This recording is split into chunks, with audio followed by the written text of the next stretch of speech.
G'day mate and welcome to Workers and Resources with me, Jitty. This is the absolute deepest city builder game I've ever played. I've played City Skylines, I've played SimCity, I've played every other city builder you can think of, but definitely this is the game that is the deepest of all of them. As with every good city builder, everything is up for you to decide and plan out. Everything from food, clothing, of course city services, police, fire, healthcare, clean water and sewage, can't also forget power, along with trash pickup and disposal.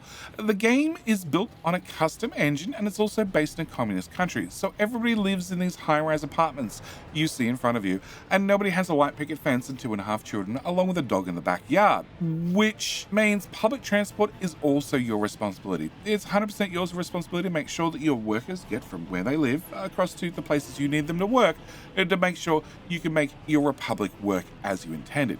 They could drive to and from work, but of course you'd have to buy them a car. You'd also need to provide them parking somewhere near work and also somewhere near home, have to build a fuel station, and then you'd have to pay for the fuel that goes in the fuel station that they then use to drive to and from work, which might make you ask, how does you actually make money inside the game? And we're going to come back to that very shortly. This video is going to serve as both an introduction into the series along with a recap, as it's been a little while since the last episode. So first thing we need to do is turn on the GUI and let's have a look at where we are in the map. We are currently in the wonderful Leichenstock. It is our very first town, the first town I built. As you can see, we have high-rise apartments on the left, high-rise apartments on the right and low-rise on the left, and that is because this is the very first part of town that I actually built. It has all the important city services, things like a kindergarten, also House of Culture, can't forget the school, also many houses, a tiny little hospital over here, we have a small clinic.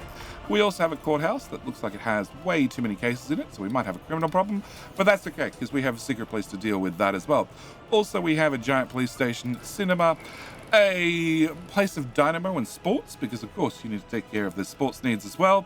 We have a shopping market over here where we need to provide in our food, our clothing, can't forget electronics and meat as well. Tiny itty bitty little prison right here, along with a couple of research buildings. So we have a technical university and also a headquarters. The tech tree for this game is devised into 3 different trees, I guess you call it: a medical, a technical, and a party headquarters. And if we drag through the list, you can see there's a couple of different tech items that you can get. Most of them are definitely blue, which means the technical university is probably the more important one. There's a couple of red ones in there as well, which is the party headquarters, but you need to individually research these as you require them. Also, of course, because we're in a republic country inside Europe, it obviously gets a little bit cold during winter, so we need to have heating plants to make sure that we can keep everybody warm during the winter months. On top of that, we also need to, well, in my particular case, I'm playing on realistic mode, which means I need to have vehicles to be able to build every single building, and then of course once they're finished building every single building, they also need to maintain every single building going forth. We obviously have trains wandering back and forth, hopefully doing something important for the Republic, and then we come over to our first little area. The first little area, which is how I started making money inside this series and inside this game, which is the Leichengril. The Leichengril train station, Leichengril stop, where we're bringing over whole lots of workers, dropping them over on the bus station, and then from there they're coming into this work area. We're bringing in crops, an awful lot of crops, and we're turning crops into important things here in the Republic, things like alcohol. Also, of course, food. At the same time, we can also turn crops with some chemicals into fabric, don't ask me how, and we turn fabric into clothing. Also at the same time, we can also turn crops into livestock, feed the livestock into, well, the slaughterhouse, and turn that into meat. All those things that we can use inside our republic. We can also take the excess over to the border, being our first border connection of Vladivostok, and sell them there, and that's how we actually make money inside the republic. On top of that, our next expansion area was the Bildnorst area. The Bildnorst area is mainly construction vehicles. Like every single one of these is full of construction vehicles. They're not completely full. Some are out actually building or rebuilding things, and in fact every single concrete mixer is out doing things right now. Yep, thanks for the autosave. Okay, so this area is mainly for construction vehicles, so we can build things in the Republic. Again, we need to transport all the raw materials to a building to actually build the building in the first place. On top of that, After we've built the building, like I said, we need to maintain the building. Also means we need to have raw ingredients to actually build buildings. One of the main ones is gravel. As you can see, I have a gravel plant here where we have a couple of excavators digging up raw rock. Rock is then processed inside a gravel processing plant from quarried stone into gravel. Gravel is then exported over here where we can then use it for a bunch of things. We're also transferring that gravel over to this area being Kolonoski. Kolonoski also has its own gravel processing area, but we're actually going through an immense amount of it because this area is producing a whole lot of things. First thing we're actually producing is, asphalt. Asphalt's going to be very, very important, so we can make sure we can fully upgrade all the roads from not just gravel, but to actually bitumen and full asphalt. On top of that, we're also making cement. We're also making prefab panels, so they're just large concrete panels. You've probably seen them before in real life, and we can also export those if we have too many of them, and at the same time, we're producing bricks. Also over here at the rear, we actually have a coal mine right here, which is then giving us raw coal. Coal ore which is then processed into real coal, and of course run over to a power plant so we can start producing our own power. Of course, every one of these buildings needs to have workers by helicopters. Good luck on whatever construction job you're off to do. Every single one of these buildings needs a number of workers, which means we need a new town. Over here we have the wonderful Gettysburg.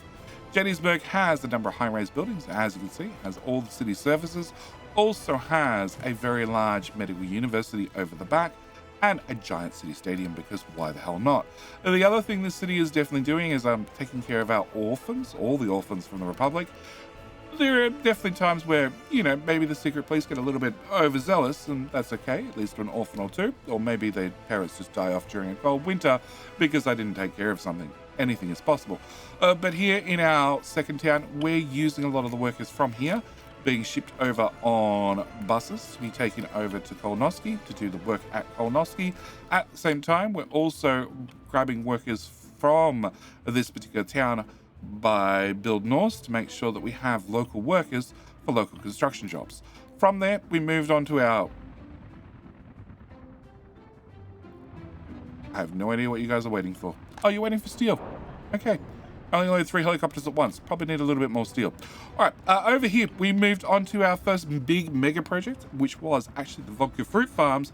Vodka fruit farms let me bring in a whole lot of crops, which, as I said, we're turning into a whole lot of profitability by making our own food, also our own meat and our clothing, and then selling those over the border. Next up, we have our next big town. This is a population of 22,000 people here in this town. And this town was set up to mainly move on to the next industrial area we needed to start producing things.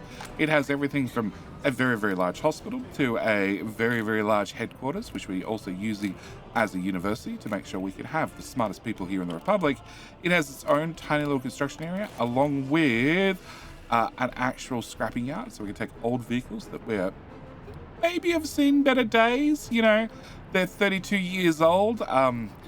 Only 38% wear and tear, but there's other ones that are like, 60% wear and tear and 50 years old. It's time that maybe they got scrapped and replaced with something a little bit more modern. Yeah.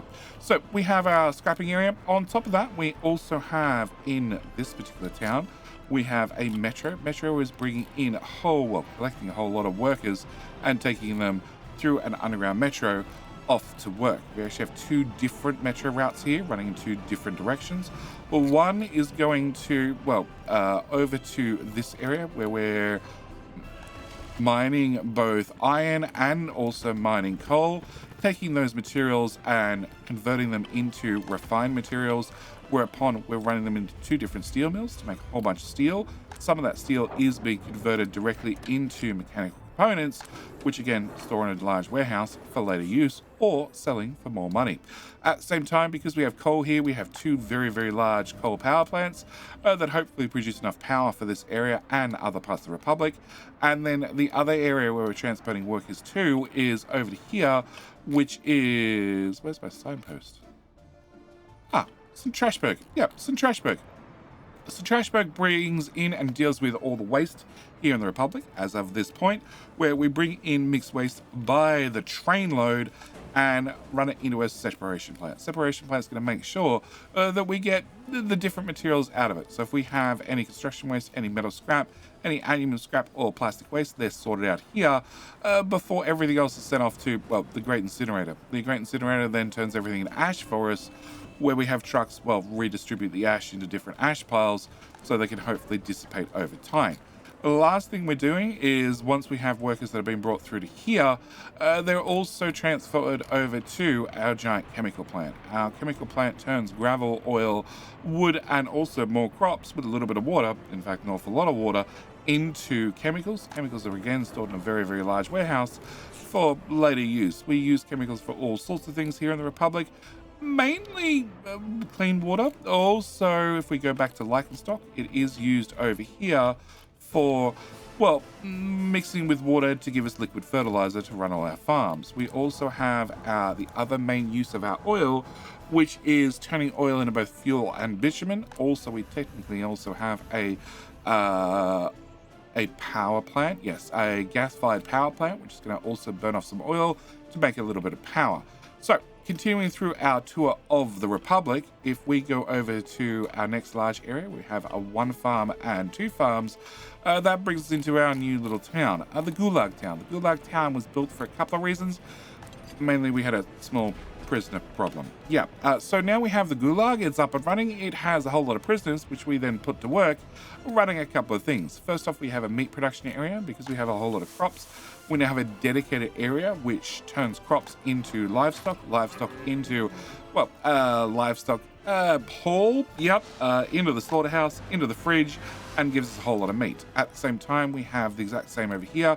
This time we're turning crops into food and then into 2 giant storages where we can access that with a single train to pick up a whole lot of food to then, well, hopefully feed the Republic. Last one we have over here is very much similar story. We're bringing in a whole lot of crops to turn into a whole lot of fabric, into a whole lot of clothes, into, again, 2 giant warehouses so we can have enough clothing for the whole Republic. At the same time, we had a couple of other objectives we needed to complete over here. One of them was getting the coal from the very, very top of the mountain, taking any excess waste products that the coal outputs, because of course every single mine is going to have a little bit of waste that needs to be dealt with, and running that through a cableway station, through a gondola, and then bringing that down the hill, because it's much easier to get coal down the hill than it is trash. And same story, we're bringing it into a unloading station, whereupon it is then run through a general separator so we can sort out the different things, and then whatever's left over is burnt right here and turned into ash, which luckily we don't produce that much ash here, so these are completely empty. But because we have coal, we are running coal into a coal storage. Also at the same time, because construction materials are very important, we have a dedicated little gravel pit here, along with no, it's that one, which makes cement. Cement we're actually exporting over to the NATO border, so we have access to the NATO side here. As I said, the game is based here in a Republic country, but also being that you're in a Republic country, you have access to, on the blue border, a NATO country, and on the red border, another Republic country. So this was our second connection to a border where we're taking, obviously it looks like a whole lot of cement, and selling that at the border to make ourselves a decent amount of money. We've only made $1 million last month. Yeah, a little bit over $1 million last month. And we are spending some of that on importing new vehicles.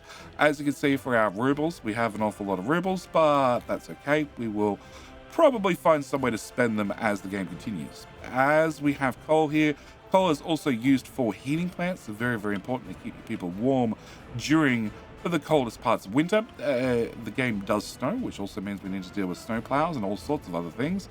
So this area is bringing a whole lot of coal, burning in a whole lot of heating plants to make sure our wonderful Gulag town stays nice and warm. Also, we're using some of the labor from Gulag to heat, well, the megacity. The megacity is our current big project.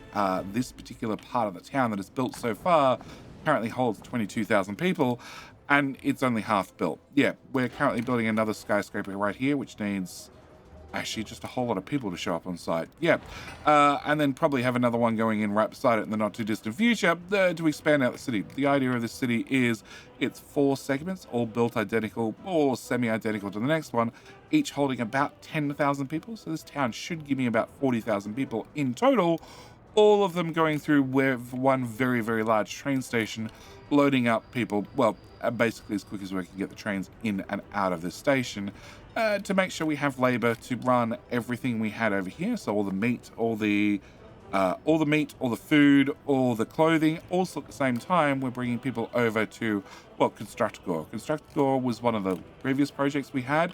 Actually, it was the most previous project we had, which has a large construction area with a whole bunch of construction vehicles. As you see, we have most of the cement vehicles out and about. We find them in about 2 seconds because this area produces, well, more construction materials. We have right there, we have a coal mine here, which is then giving us coal ore. Coal ore is being produced into proper coal, and that is running a very large coal power plant. At the same time, we also have up on the hill again, we have another gravel quarry, which is being run by a couple of excavators just working hard and flat out. That is then being processed by some of the workers from our mega city and coming over here and giving us access to raw gravel. With raw gravel and coal, we can now make bricks. We can also make cement, an awful lot of cement. Also, we can make more prefab panels with that cement. We can also make more bitumen with, well, more asphalt with more bitumen. Also, we can make more cement, and that gives us access to a whole lot more construction materials. Also, over here on the back, we also have bitumen. No, not bitumen, bauxite, which we're processing the raw bauxite. Raw bauxite's coming down here and being converted into processed bauxite, and then processed bauxite is going to lead us to our next big project, which is a couple of aluminium plants. So we're going to start producing aluminium here in the Republic, which now means planes are now an option in the future. We'll have to see how far we get in this particular series. On top of that, we also have over here another iron mine. Iron is going to be processed much like it was before into a couple of steel plants. Steel plants are going to produce, again, mechanical components, and this is where we're up to in the Republic, with an awful lot of vehicles trying to get fuel, because as you can see by these buildings, they're not quite built yet. Yeah, we need 72 tons worth of steel and 17 tons worth, no, they're on the site. We need another 12 tons worth of steel. Yeah, and this needs another 300 tons worth of concrete. No, it just needs the workers to actually show up. Yeah, it needs workers. Yeah, a lot of materials already been delivered. Actually, there was more underground. This one's only just started. This needs 31 tons worth of gravel, 3 tons worth of boards, and 6 tons worth of concrete, because that's an underground sewage pipe. Yep, there's an awful lot to this game, both above ground and underground. As you can see, I have, well, a little bit hard to see, but I have underground train stations going, or underground train tracks going in, and we're currently waiting on the track builders to get the building done so we can have underground tracks to make sure we get people over to the new areas of Republic. But this is where we're up to. Actually, in our very next episode, we're going to be doing more construction over here, plugging in some city services and making sure we have power in this area. So we're going to move on to the next project. The next project is probably going to be uranium, but like I said, this was an introduction to, as I said, the most complicated and in-depth city builder game I have ever played, where every single person is simulated. So if I click on this and we click on you're actually on a construction site right now doing something, and you're only an hour and a half to 8-hour work shift. So once you finish on this job site, if there's another job site for you to go do, you will then go home and then find another job site to go to. Otherwise, you will go home and wait till tomorrow and find a different work location tomorrow to make sure that we keep running the Republic. Every single person inside the Republic is actually simulated, so this means it is a very, very in-depth game. Also means you can track any one person and see how they're actually surviving and what they need to make their citizens happier, healthier, lower unemployment, or any other stat for a single person from your nation. So, like I said, this is where we're up to. If you're interested in this particular series, there will be a link down in the description to the full playlist. Otherwise, this is a series that's going to keep coming out, probably about 1 episode a week, where we keep building out the Republic. Yeah, it's been a game that I've already sunk over 1,000 hours into, and I really, really enjoy, because it's the most technically challenging and in-depth city builder game I have played to date. But with all that said and done, this is where I'm going to be leaving this first recap episode, and I will see you in the very next episode. Hoping you come back and join me for more in-depth analysis and in-depth building here in the Republic.